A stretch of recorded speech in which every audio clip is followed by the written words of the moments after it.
What's good, everyone? Welcome to another episode of the Watch the Commanders Aftermath. But this is a special edition of the preseason game 2 between the Ravens and the Commanders. And I have my very special friend, Coach CouchMan, in the house. What's up, Coach?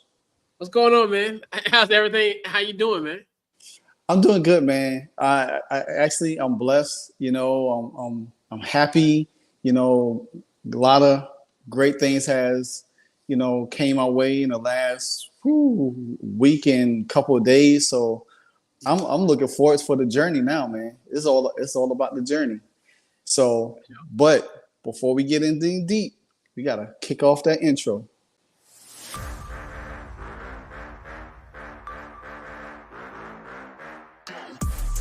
After the game, it's the aftermath. Win or lose, we still wave our commander's flag. Riding with Wentz under center, making the pass. Jahan Dotson, young rookie, making a splash. The burgundy and gold, that's what we about. Jonathan Allen knocking QBs to the ground. We die hard and nobody can shut us down.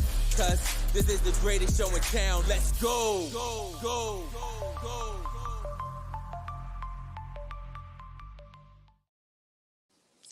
All right, we back. And one thing, Coach, I know you got something going on this afternoon, but I appreciate you taking the time and fill this time slot for me. No problem. I kind of wanted to do it early in the week, but I'm like, man, I'm off on the weekend.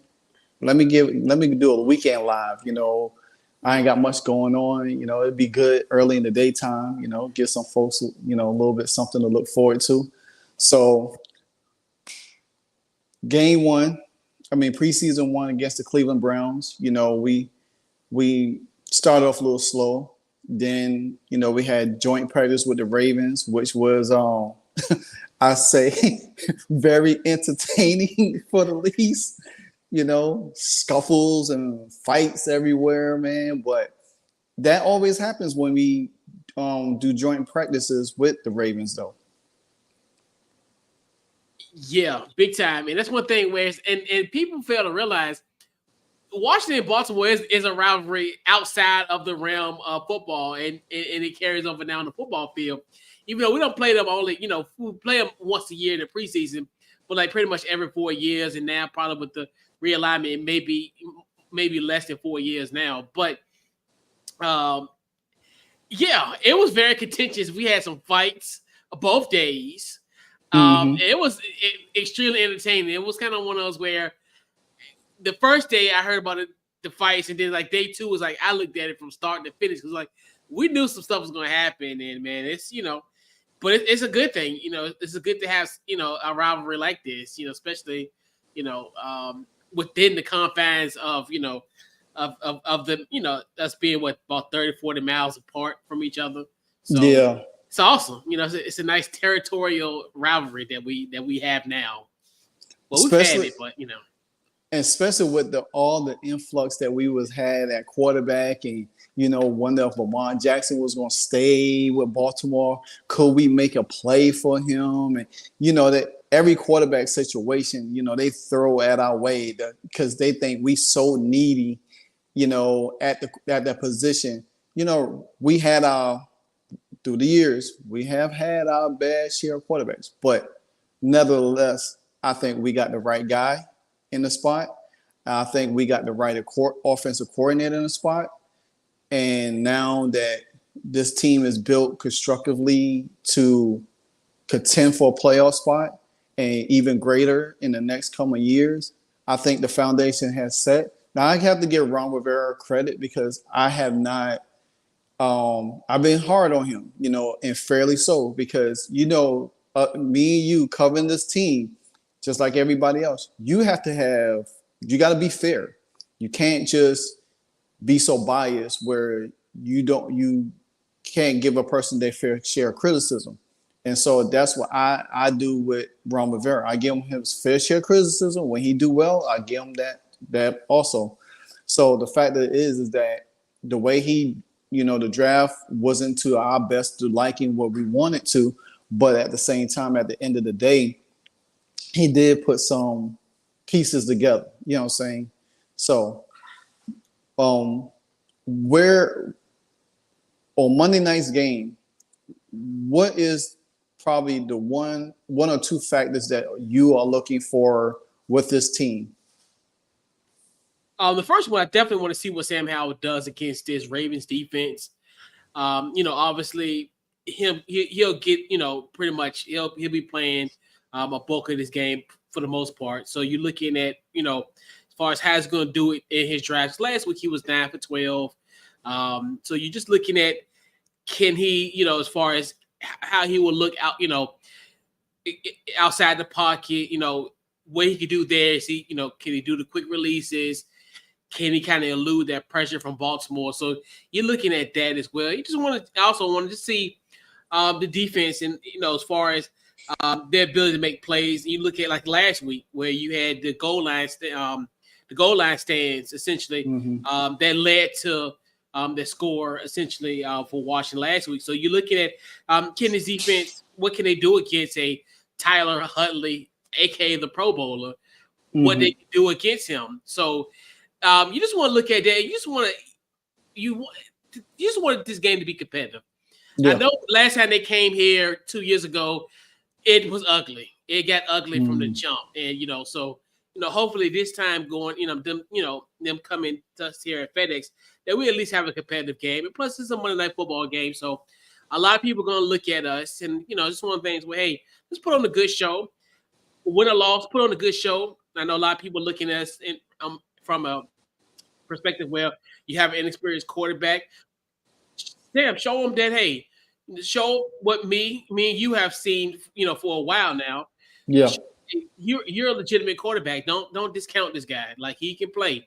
And, having that Monday Night Football lens is definitely going to help, even though I know it's preseason. But like you said, if you could just prove that in this little sample size of a preseason game of this magnitude, you're gonna. That's, to me, that's what you want in this instance. Yeah, I agree. For me, I think I'm looking at three things. Because one, how the offensive line is going to be able to get off fast. How this offense is going to get fast. How the offensive line is going to be able to continue to learn to protect Sam Howell, especially in pass situations. You've seen the Ravens, they just added Clowney to the mix, you know what I'm saying? So there had to been something in doing joint practices or practices for the Ravens to make them say, hey, we need a guy like Clowney because we dealing with a lot, going on in the AFC, not just in this joint practice or regular practice. And then secondly, I want to see what our defense does. I want to see, because our Achilles heel always been a mobile quarterback. We seem like we can never solve that issue at all. No matter as dominant as our front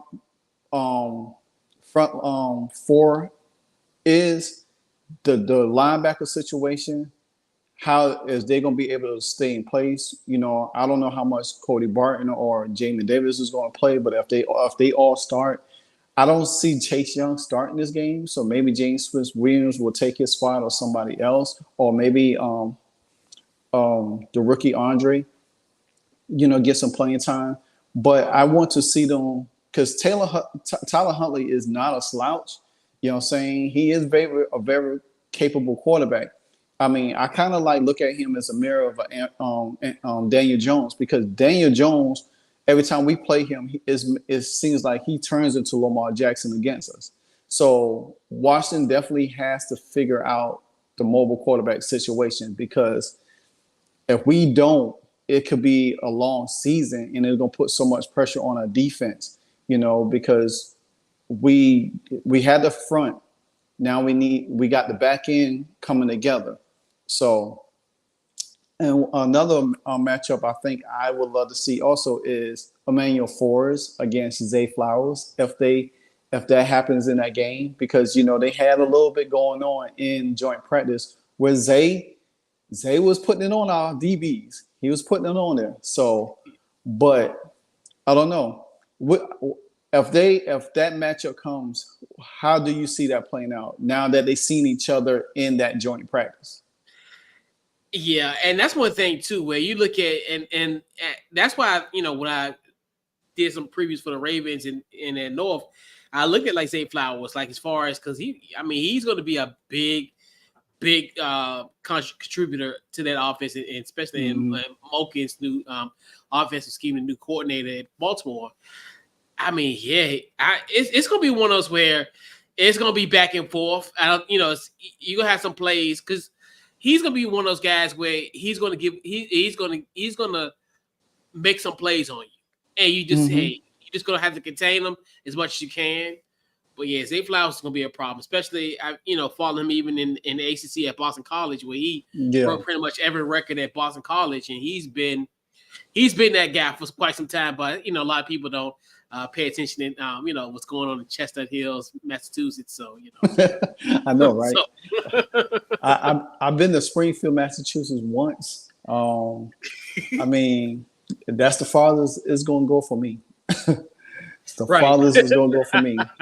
So, but do you see that the offensive line, the offense play one quarter, or you see them giving Howell more reps for through the first half and split the second half between Fromm and Jacoby Brissett? I think, in my personal opinion, I think Sam should play the first half. At least give somewhat of a, because obviously that he had I forgot, he played until like the first quarter. I think he might have played one. I think he played like maybe a series or two in the second quarter. I think, but I think he should play the whole entire half, and I think because this will be it for him. I don't think you don't see him Saturday against Cincinnati, but I think that's the thing where I think, to me, my personal opinion, he should at that first half, because you really want to kind of see what he can do, at least for a first half, and just see how he looks in this progression. What his numbers going to be like? If, can he he'll be have a series of several series to kind of just figure this out and kind of figure out what's how he's going to maneuver against this Baltimore defense. Like you say, even if there's a drop in, like if Baltimore just call off all the dogs in the second quarter, you still want to see what Sam does against his backup defense as well. You want to at least give him a half, because just due to the inexperience of it all, and this will give him, I think, in my personal opinion, some confidence to go out there the first half, because you think about it, it's just because this is going to be it for Sam, in my personal opinion. So I say the first half and just grab some confidence. Yeah, I agree. I think for the first half of the game will do him a lot, give him a lot of confidence, give him some rhythm. See if they could start off a little faster. They did start off slow last week, but then they kind of like got it together a little bit mishap, a little bit hiccups here and there. But at the same time, at the end of the day, the more you give Sam, the more confidence he get. Just like the Jets just announced that, Aaron Rodgers is going to play the last preseason game. He didn't play these first two. So, and, when we play Cincinnati, that's just pretty much, a lot of your starters. Some might play, but that's a lot for the backups to try to make roster spots and impress the coaches for the last minute, for the last few roster cuts. So me personally, I think Sam will get most of it. I think if he does well before halftime, they might end up pulling. Just how well he plays, how well the offense is moving. Eric Bieniemy is going to demand a lot, especially, he didn't throw a whole lot out of there, and you might see a little bit more, because I'm sure he has a whole lot more that he's going to implement when the season comes to play and everything like that. So, with that being said, I want to ask you now. This week, Ron Rivera, he was asked last week about Sam Howell, him starting. He tabbed him as QB1 at the end of the season. Didn't give an indication. He was waving back and forth saying, "Oh well, he's not the starter yet." So and then they brought in Brissett. But this week he finally named Sam the starter and everything. Did you feel? Well, I know how I felt, but did you felt Sam? There was any chance that Sam was going to not be the starter for the season? I think this was his job from February, and it was only the only reason why he wouldn't have got this job, it would have been because of Sam Howell. So I think that's a clear indication to me that Sam has done the work.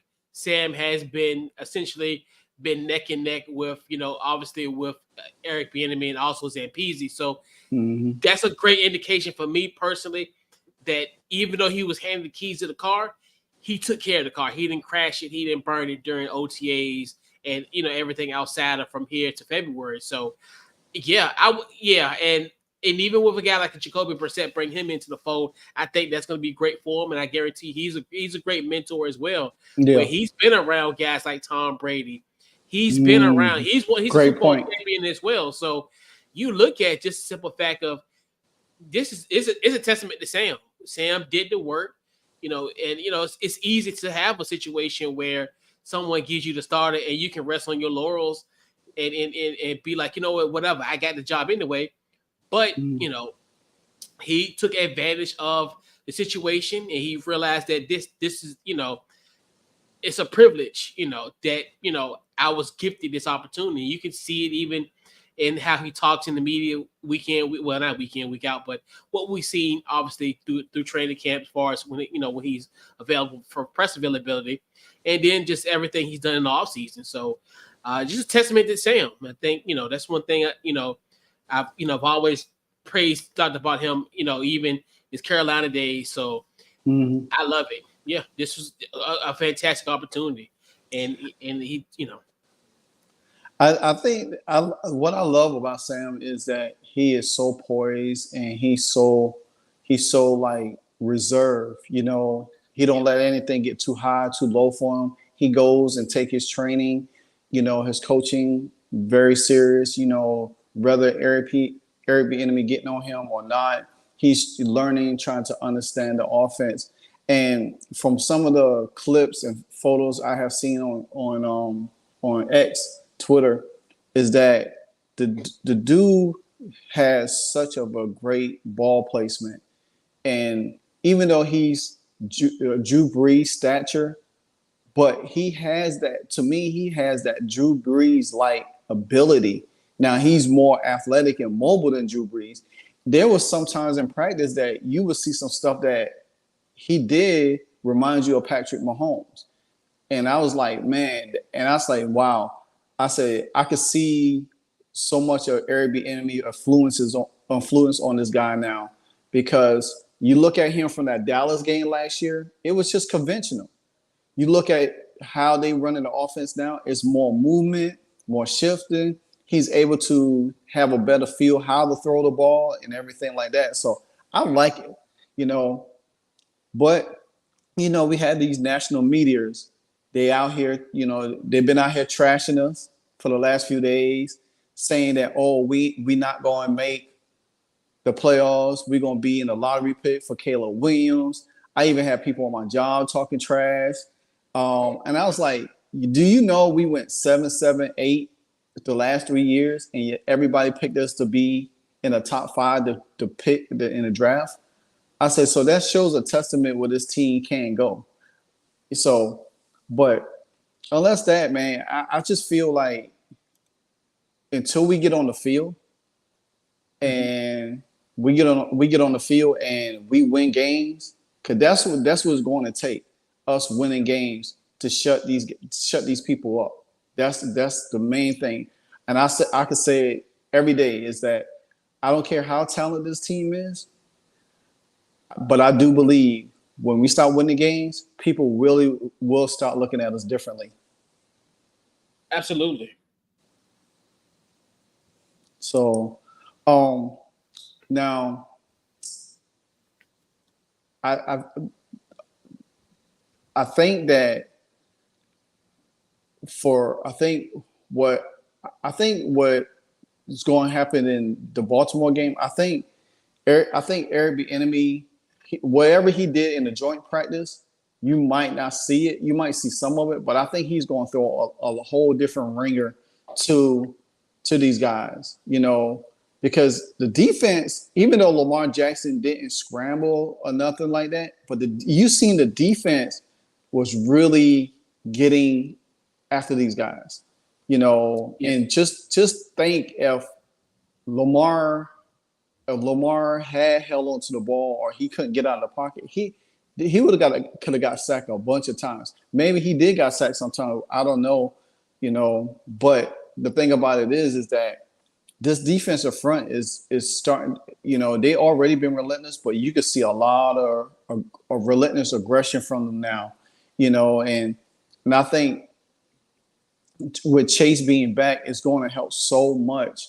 with Jonathan and Deron. You already got Tez on the other side that he's going to bring it, but Chase is going to be that guy that helped take so much pressure off of everybody else, because I don't think there is an offensive line in the NFL that's, when these guys is completely on, you can't stop them all. There's no way you can stop 4 guys coming up field and maneuvering and stuff like that. And then especially if Jack Del Rio, I think he changed his defense a little bit. I think his scheme's a little bit different now, for what I have seen in practice. And I think because I think now that he got guys in the back end that he could utilize a whole totally different way to like create turnovers or force the receivers or hold up the receivers to make the quarterback hold the ball a little bit longer to generate. Because, even though we get sacks, but, you got to punt, you know what I'm saying? But if you get turnovers, that accelerate the field in the whole opposite direction. So I think the defense to me is going to be lights out again. I hear it all the time, the Eagles, sorry, cool. Yeah, right. Sorry, cool. You hear the Dallas Cowboys, the only name they talk about, Michael Parsons. Okay, well, what are they going to do if Michael Parsons get hurt? It'd be the same thing like Vanderish or what's the other guy they used to have back then, linebacker? When he got hurt, their defense was bad. You can't rely on one person. You have to have multiple players that really could bring the defense into a fold. You know what I'm saying? It was Sean Lee, wasn't it? Something like that. Sean Lee, yep. Because he was the one. Yeah, because that was the one I was like, in the RG3 years, and I'm like, oh boy, I was glad he was out of those games. I was like, he was the impact. It was Sean Lee. Sean Lee. But none of their linebackers could stay healthy though. Even DeMarcus Lawrence, he couldn't stay healthy. No, DeMarcus Ware, they had so many people, but it was always one guy. It was never a multitude of guys. And then, Miles Jack just retired from the Eagles. Yeah. So and then the Giants is the Giants. I'm not worried about them. Yeah. But nevertheless, I think this season is going to be special for us. And going into tomorrow night's game, I really want to end that Baltimore winning streak. For good or indifferent, I do not want to lose to them, because last year they got 23 on us. The 23 win on us so I want to end their streak on 24. I want them to start all over again, So I would love to have that to happen, and just see this team really, really, because we at home, right? Yeah. Tomorrow night. Yeah, we at home. Yeah, yes, sir. So just imagine with the Monday night, ESPN, a preseason game. That's a pretty good matchup. Just imagine if it was a regular season game, man. Right. Because it would have been packed. It would have been packed out there, and who knows? We probably would have got it sold out if it was a Monday night game for this. So, but I think to the fair of what this team has went through and now where they headed and what they are trying to become, it just it's a detriment of how you have to have the right leadership to steer the ship. You know what I'm saying? Because the things that we have experienced and look back, I just shake my head and say, hey, if you're a fan, you're a fan. If you stick with us through, I have seen people, just get so upset over this name change thing and not want to support the team. It's just sad because if you're a real true fan, you go through the fire with them. I mean, I'm a Chicago Bulls fan. Michael Jordan has not been there since when? And I'm still, I get upset. Yeah, I'm still with them. And the thing about it is this team, they have not been good. They had their up and down moments, but at the same time, guess what? You stick with your team. So I'm gonna throw a question at you real quick. Who are you looking to make the team? Let's say I'm gonna start from wide receiver. Okay. All right. So obviously we know pretty much essentially Terry, always Terry, Jahan, Curtis. I want Diame to make it. I think he has a great shot to make this team. I look at that. Yeah. Now it's a cross between. I'm really curious what they're gonna do from the wide receiver, like as far as how many they're gonna keep. Because especially now with everything that's going on, like now, we potentially might keep all three quarterbacks. So that's another thing where you look at that type of situation. So I definitely think we'll probably have about 6. So that's Terry, Jahan, Curtis, Diame. What's that 4? Yeah. A part of me, you got Dax, you got Pringle, you got Teasley, and then you got Allen. Yeah, so I'm thinking it's going to be Terry, Jahan, Curtis, Diame, Byron, and Dax. And Dax is like the cutoff. Yeah, I think Dak is like where it draws the line. So. Yeah, I agree with you. To me, because George Cromie on Twitter, he posted a question, and to me, I felt like I kind of felt like that the two guys, because Eric Bieniemy brought in 3 guys from Kansas City: Pringle, I think Teasley, and Kemp. Kemp is the odd man out because you haven't heard much of him this whole offseason since he got signed. Yep. So you haven't heard much of him at all. And I'm just wondering, like, I wonder what's going on with him. So I think that's a cut. I think Dax, I don't know. It's gonna be kind of close for Dax. But I think Pringle's gonna make the team. Yeah. I think it's gonna come down to probably Teasley and Allen. I like Allen. I like Teasley because he's a bigger body, but I like Allen because he's speedy. You know what I'm saying? Yeah. He's really speedy. So that's why I like. And then the running back situations, I think we're gonna probably have I think Rodriguez is gonna be the third guy.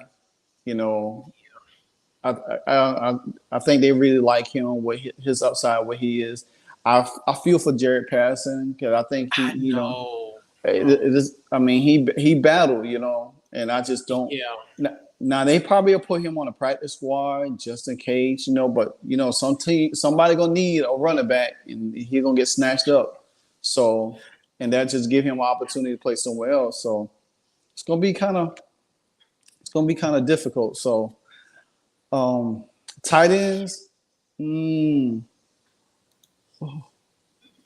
I think it's kind of. Give me your thoughts on it. You go ahead. So my thing, somebody who's going to emerge a lot, it's going to be Cole Turner. A part of me, and I like John Bates. you know, John Bates probably be the third tight end if they keep a third one.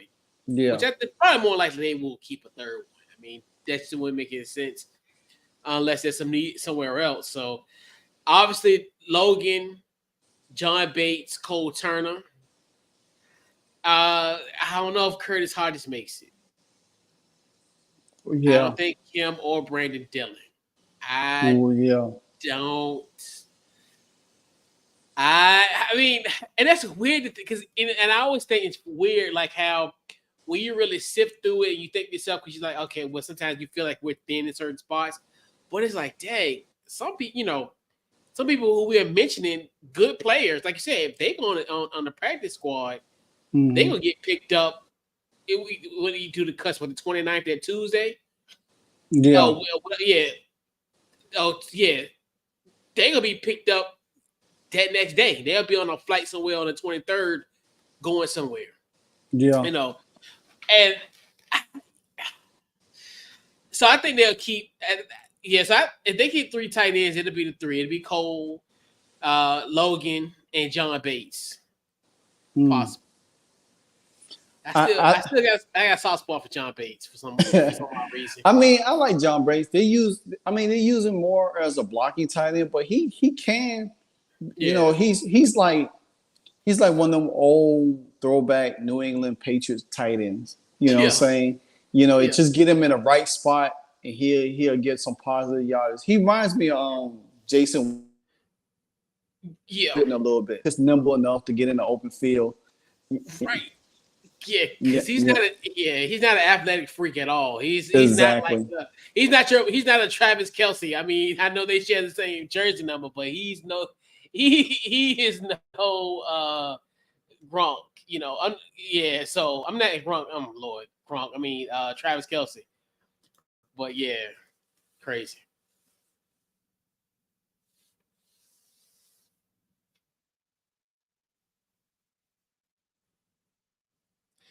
But but I definitely think Bates will make it, like you said. Bates is kind of a sneaky guy. Like as far as someone, like you said, if he's in open space, he'll take care of. He'll do what he do.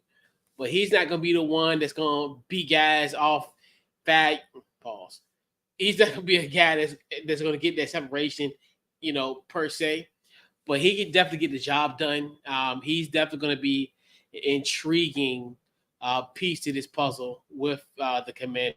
So I look at that particular I do look at for another obviously I think Cole Turner is going to emerge, and I think he'll be the future of the Commander as far as from the tight end. Like he'll be the number one tight end, especially considering the fact with Logan and Logan's injury history. So I think it was one of those where you look at can Logan overcome that? Plus, he's a little bit older, so that's another thing too, where that's gonna be a factor. But yeah, he is a little older and everything, but Dylan Brooks, like I said, after he got signed, we didn't ever heard too much about him in training camp, what he's been doing.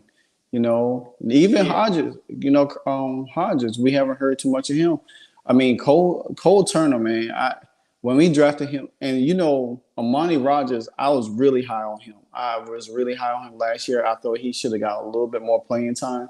And I think if Amani was here, we probably wouldn't even have Brooks or Hodges to worry about, because it probably would have been Logan, Cole, and Amani. Because what Amani brought was speed, physicality, and he was big too. He was big, just like Cole Turner. And I think Cole Turner is going to be nice. I think that I believe Logan will get his fair share of targets, but I think Cole is most likely going to be that breakout guy. He's going to be that guy that they really put in a lot of that Travis Kelce type situation. So, because you still realize that, Logan still is, a year removed from his being injured. So you don't want to put too much on him. You know what I'm saying? So I think that will be good. Defense is going to be hard because we just picked up we made some roster moves. We picked up a defensive tackle. So that's a shocker right there. So we still adding more depth to what we have, on this team. So that's pretty interesting. I think we still probably looking for offensive line help. To be honest with you, I think that's one of my biggest concerns about this team is the offensive line. Still, I think anything else, I feel like this we did enough, but we haven't done completely enough with the offensive line. So that's where I think some of that is kind of like, to me, I'm worried about. But I think we still just need more depth at that spot, at that position, But Kazi still, he's been looking good. I'm not so. I love Jay Leno.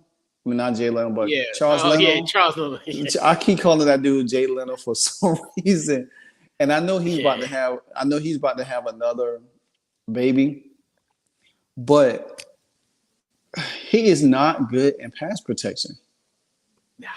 He's not, and I just don't. I will really, really be surprised if Charles becomes a starter. I tell you. Yeah. If you, I mean, I'm a fan. No, go ahead.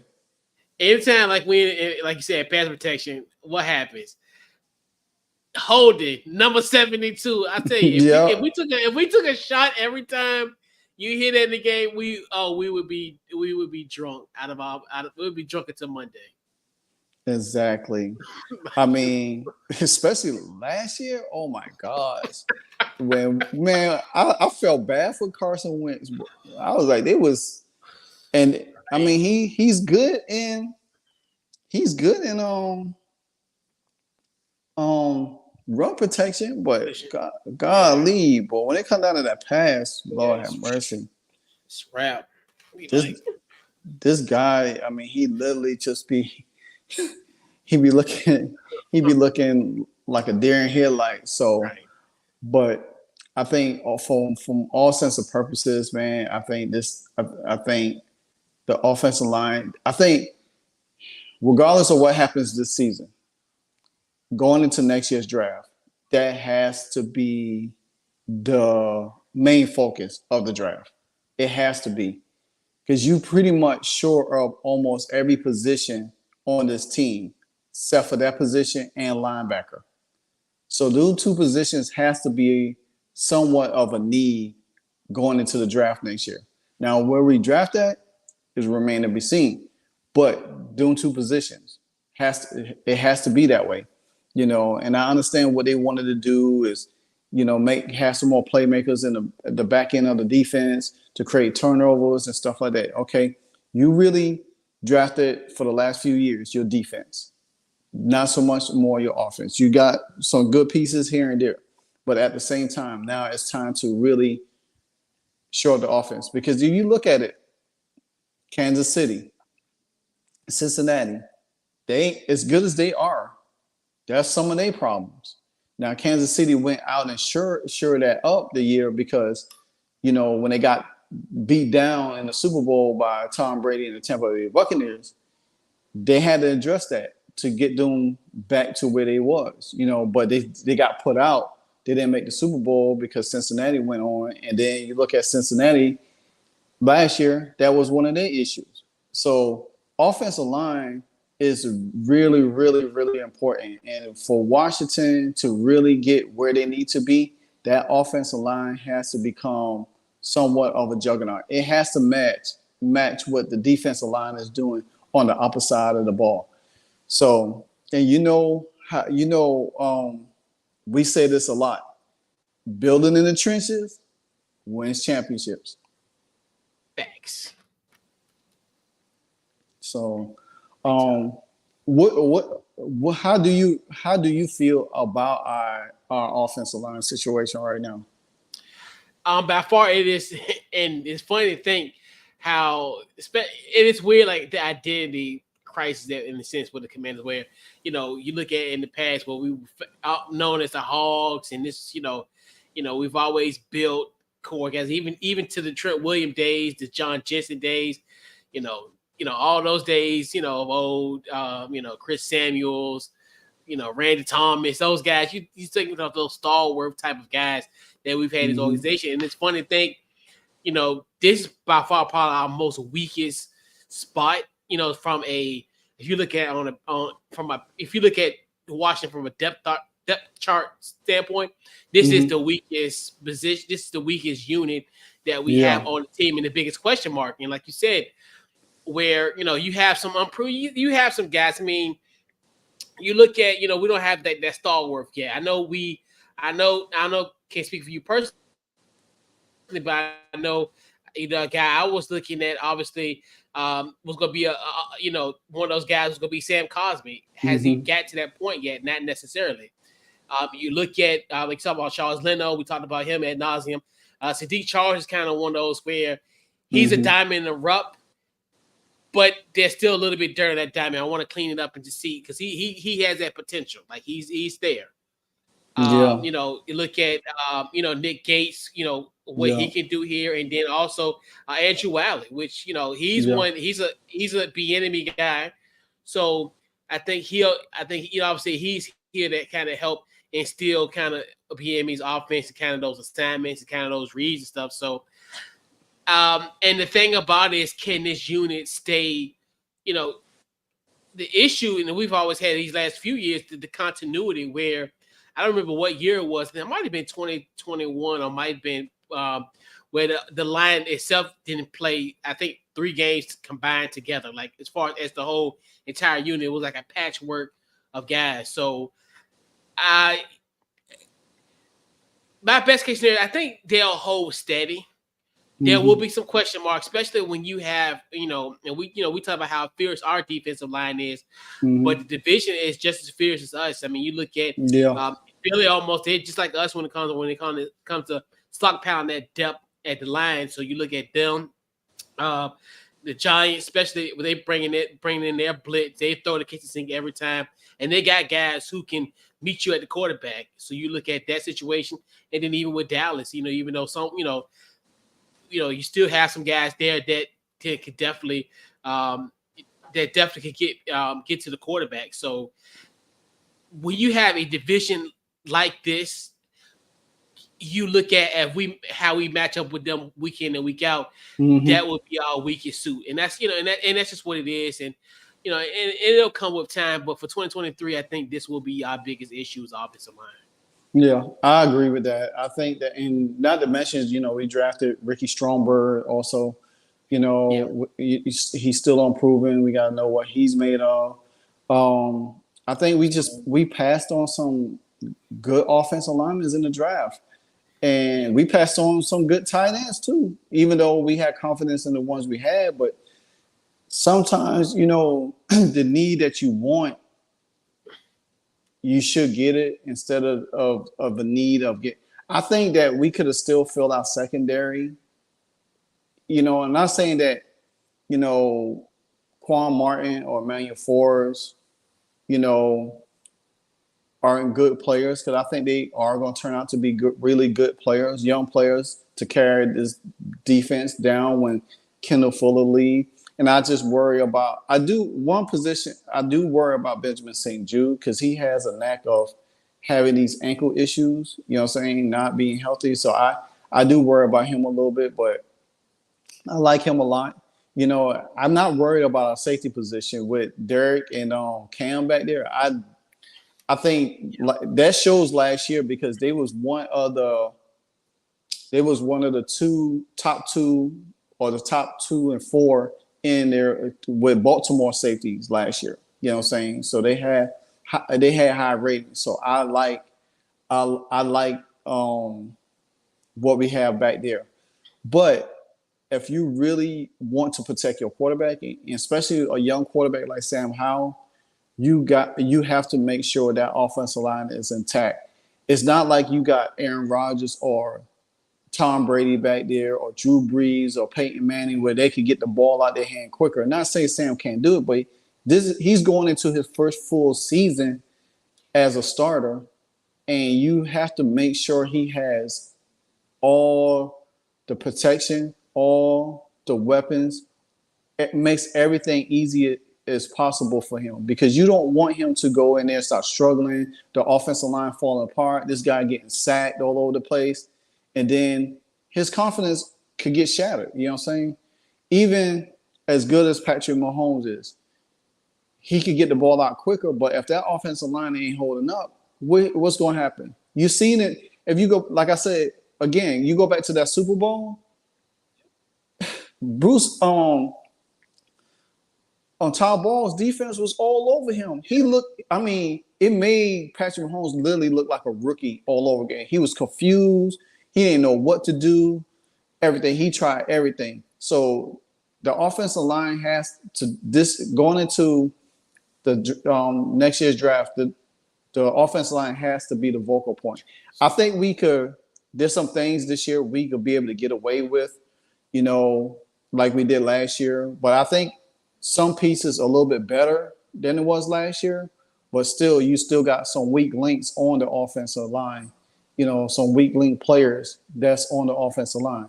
So, but I like I said, I agree with you pretty much that that's one of my biggest questions of this team. Everything else I'm good with.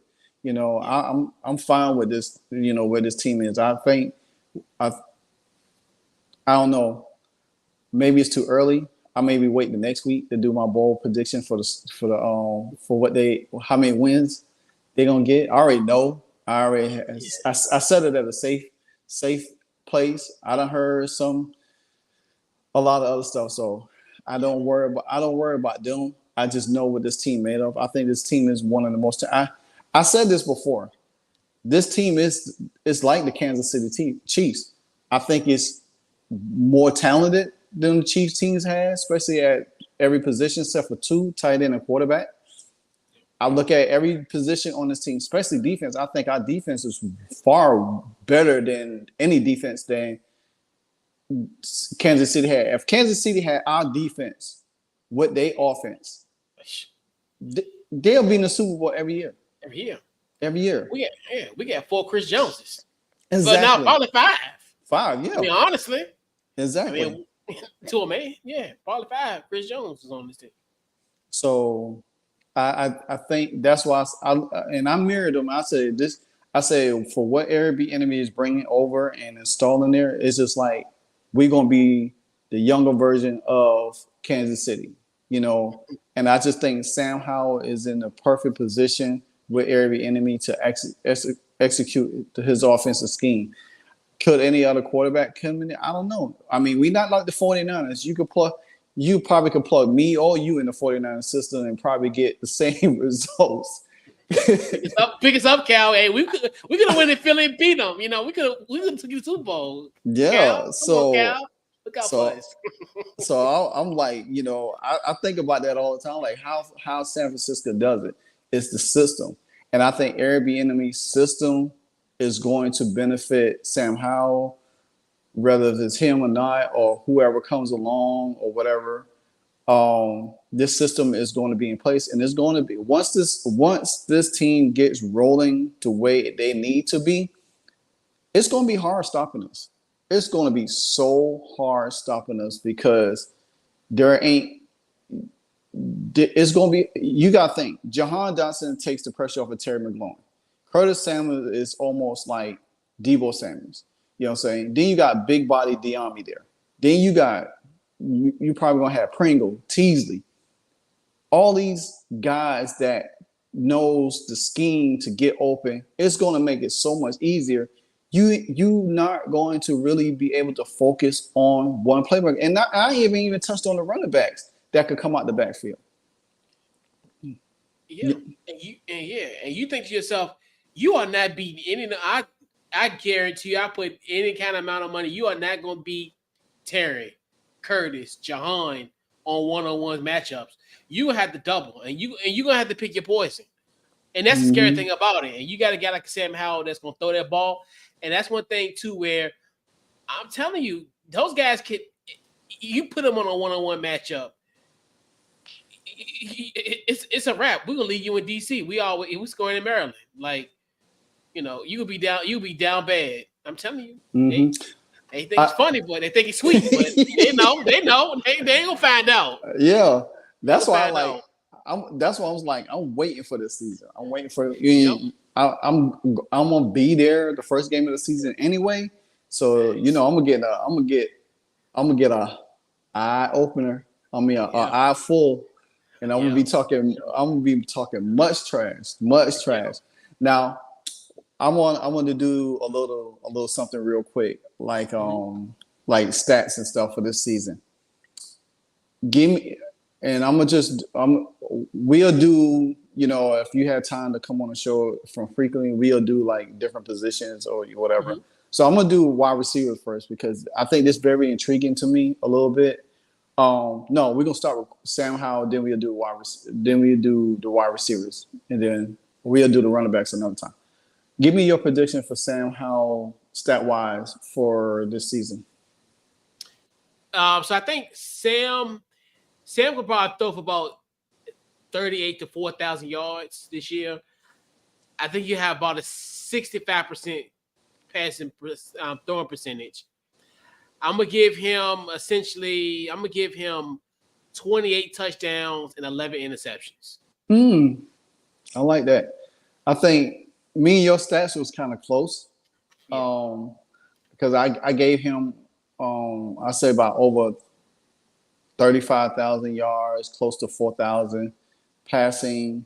I did say around about 60%, a little higher, 60% passing. I did say it about 25 plus touchdowns and probably about 10 interceptions, no more than 12. Just kind of keeping it safe. I don't see him just throwing a bunch of interceptions. I just don't. No. But So I think his biggest problem is going to be. I think on certain plays he's going to get greedy. I think that's going to be. I think I can see him where if you look at Terry as a check down, but he might see Jahan wide open, but not knowing that the safety right there, like right at right at throwing point. I can see those type of plays happening. And I know Bieniemy will reel him in, and that's gonna happen a few times. But Bieniemy gonna reel him in, and that's gonna be fixed. That's gonna be remedied. Him and Zampese are gonna be like, look, don't get greedy. Yeah, fall that check down. I agree. I think some games he's going to have a few share mistakes in the games, but I think as the season goes along, he's gonna get comfortable. He's going to be able to do the things that he needs to do. And then all of a sudden, you're going to just see a switch. And he's going to take off. And Eric Bieniemy going to be like, oh, wow. You know what I'm saying? And the thing about it is people don't understand. Eric Bieniemy wanted Sam Howell. He wanted to work. He's shown a lot of Sam Howell. That's the reason why they didn't really draft a quarterback, go out and draft a quarterback. He wanted him. He wanted to work with him, and everything because there's a lot of potential in him. So, what for the wide receivers? I'm gonna start with Terry. What is you think his stat lines will be this year? So I definitely think Terry is probably gonna get. I'm gonna say I think he'll get between 85, 90 receptions. I'm gonna say he's gonna get about 1,400. I'm gonna keep it 1,500 yards receiving, and I'm gonna say he'll probably have 11 touchdowns. Ooh, I didn't put him that high. I kind of gave him around about 12 to 13,000 yards. I put him around about I say about 5 touchdowns because when I go to the next guy, I'm gonna tell you why. You know what I'm saying? So I think Terry's gonna draw so much attention. His touchdown average is not gonna be as high as some people think. because he is that number one guy. So he draws a lot of attention. But I think he's going to rack up a lot of yards and a lot of probably not a lot. Probably his catch is going to be pretty. His receiving catch is going to be pretty decent, but the yardage is going to be a little bit high because he's going to get a lot of that. He might not score as much, but he's going to get a lot of that yardage. So therefore, I put him around about 12 to 13. Now, so with that being said, let's move on to the next guy, Jahan Dotson. Your prediction? Jahan's probably going to get about 65 receptions. I think he's going to probably amass about 1,300. And I think he'll be the TD guy. I think he'll be the one that's probably going to either be right at Terry's level. I'm gonna give him 10. I'm gonna give him 10 touchdowns. So you say you got what? Terry at what, 11? Touchdowns? Yeah. I got Jahan at 10. So that's 20. That's 20. 21 20 out of it 7. So it's 7. Lord. And Curtis Diami gonna get the other 7, or El Cole, or like Jahan. Yeah, I definitely think Jahan is definitely gonna be huge. I think, like you said, he'll be the one that's gonna really be the biggest beneficiary, of it. So I like that, man. Double-digit touchdowns for both of these teams. That's crazy. Would it be something? Yeah. Now I do see a chance for both of them to have 1,000 yards receiving, but I think Jahan is going to have the most touchdowns. Terry might have the most receiving yards. I think Jahan's going to have the most touchdowns. If you go back to last year and watch what Jahan did as a rookie when he had 7, and he was out for 4 games. Right. He literally could have easily had 12 touchdowns as a rookie receiver. By far, that would have gave him Rookie of the Year. For sure. He would who? Exactly. And people don't understand, like, I think people say, well, Jahan is not a number 1 or he's not on Terry's level. Well, Terry been there longer than him, but you see the same similarities in both of them guys. One's just younger than the other. And they both know how to move. You know what I'm saying? Now, Jahan do have a lot to learn as seasons, but when he gets more seasoned into a veteran, you got to look at him as another number 1 on the team. You're going to have to fear him just as much as you fear Terry, because now you're going to have 2 guys that really could stretch the field, take on the inside. Then you got somebody like De'Ami Brown that could go over the top. You got Curtis Samuels that could work the middle and the sidelines at the same time. So you got to respect what Jahan could bring to the table. And I go back to this all the time. The Ohio State-Penn State game, I go back to that game. Garrett Wilson, Olave was on that team. Jahan outperformed both of them, and he only was one guy on Penn State. Yep. He outperformed both of them. So therefore, I know what he could do.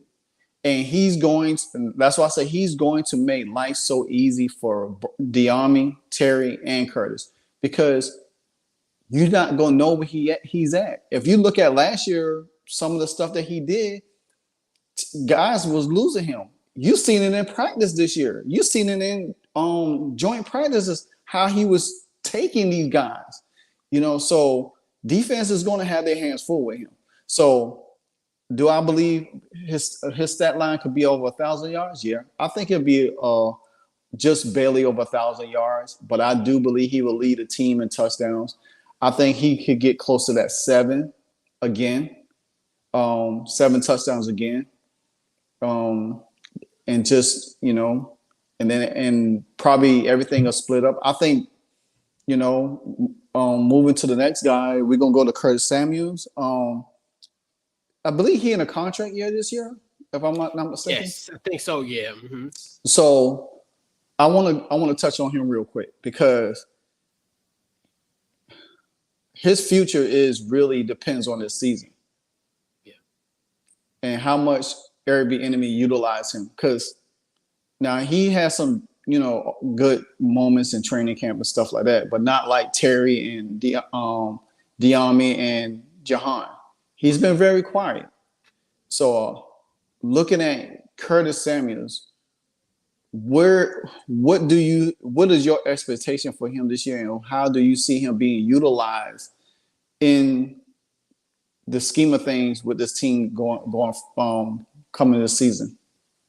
I think with him, I think you'll be one of those where like the Debo Samuel, like in a sense where, and to his credit, I definitely think Scott Turner did utilize him pretty well. I mean, I know Scott Turner is like kind of taboo around these streets, but I definitely think he did a good job as far as putting him in that Debo Samuel where he can be like somewhat of a running back out, out of the pocket. So you look at he'll have that ability to like do some I forgot what they called in the round type plays, those type of situations. So I definitely think he will definitely be definitely a nice cog in his offense. I think he'll be one where I think he'll probably get the bulk of his, he'll probably get maybe about 45 receptions. I definitely think he'll get a lot of rushing attempts. So I can definitely see him being I can see him having more rushing touchdowns than actually receiving touchdowns in his offense. Especially with, I think he's just a threat, especially considering the fact, and we definitely think very high in his running back room. So you look at him as well too, where it makes him dangerous, and also Sam having the ability to run the football as well is definitely going to be, one of the things where it's like, okay, that's going to throw out some defense. Like, okay, who's going to be the runner? It's going to be Curtis. It's going to be Sam. Is it going to be either if you have AG in the backfield at the time, or whoever's running back at the time? It could be Rodriguez or Brandon B-Rob. So, yeah, I definitely think I say he had 55. He had 55 receptions. I think I said all-purpose yards. Well, I mean all yards. I think he'll be like around like 900, and that's a combination between rushing and receiving. And I'm gonna say he'll have. I say he'll probably have 4 receiving touchdowns, and he'll have like 8 rushing touchdowns. Yeah, I could go with that. I think he's gonna be utilized a lot in a whole different scheme of things, because you are going to have Terry Dotson and Diami out there. And then, you mix in Pringle, Teasley, whoever else. You use him like more in a running aspect to, like jet sweeps in the rounds and stuff like that. And then, you could use him for crossing patterns across the middle a little bit, right here and there. So, I mean, I think to me, I give him almost like, I'll say about 4 rushing touchdowns. But I think mostly, too, he might be used a little bit close to the red zone a little bit more in that aspect, especially when you're looking for a guy like Brian Robinson or Antonio Gibson to get the ball. And mostly they will probably get the bulk of that in the red zone, but especially when you mix it up and you have a guy flare out to the sideline, you can easily dump a pass to him real quick and he can scat in. Something like what New England used to do all the time with Danny Amendola, Julius Edelman, and all of them guys. When they had that one wide receiver move in closer to the line, then, fake and flare out, and fake it to the running back, and then just throw a little screen pass to the sideline. So, yeah. But now give me your prediction for Monday night's game. All right. So the streak will end on Monday night, and I can hear the NFL world. I have the Commanders winning by the final score of 19-17. And the streak is over. Yes, it's going to be a close game. I think Jake from State Farm is gonna deliver us and have a fourth quarter drive, and we kick a field goal, and we win. We win by 2 points. I like that. I think we'll beat them. I think we are probably. I think we'll probably put 21 points up on them. I think we'll put 21 points on them. I think we'll make them struggle in the first half, so they won't be able to score much. I get them 10, 13 points. I think we'll beat 21-13. And like you said, we are in that streak. We at home, crowd gonna be crazy, even though it's a preseason game, so we definitely going to affect them a little bit more. We're gonna get after old Tyler Huntley. We ain't about to let you do no little Lamar Jackson trickery with us, because we know you can run. And speaking of them, I read something on Twitter today that they say the Ravens have four black quarterbacks. Yep. Mm-hmm. That's crazy. I was like, man, what? I know RG3 ain't on there. He in the booth. So yeah, because and then their quarterback coach is black too. I think T. Martin is their quarterback coach. Yeah. Yeah, that's crazy. And they was trying to pull T. Martin back into college. I heard Mario Cristobal was looking at him. Yeah. Yeah. So, but with that being said, I probably won't I might do a matchup, the last matchup with Cincinnati. It depends on who all plays, what we're looking for. So, but definitely, I want to get back with you probably in 2 weeks, just before the first game of the season. So we could do a preview of that game, because I won't be here. I'll be up there and everything like that. So we definitely, because I want to do a definitely preview to that game going in, and especially what everything now that we have everybody in place, and we'll know who's starting, who's not starting, and whatever the case might be. But Coach, man, I really appreciate you, coming on, chopping it up with me and everything, and give me your expertise and everything. I just saw almost breaking news. They say Apple TV looking to buy ESPN from Disney for $600 million, I think. Honestly, if Apple does that, that's going to do ESPN very well, because then ESPN could work better as a sports broadcasting, not as that commercial politics stuff that we keep seeing every day. So that'd be a subject for my video another day. So yeah, that's interesting. Yeah. Yeah. So let everybody know where they can find you, my man. Pretty much social media: Facebook, Twitter, Instagram, YouTube, Couch Coach Live, and also check out the website, CouchCoachLive.com. You heard it, CouchCoachLive.com. He's always been supportive of me, whatever I do.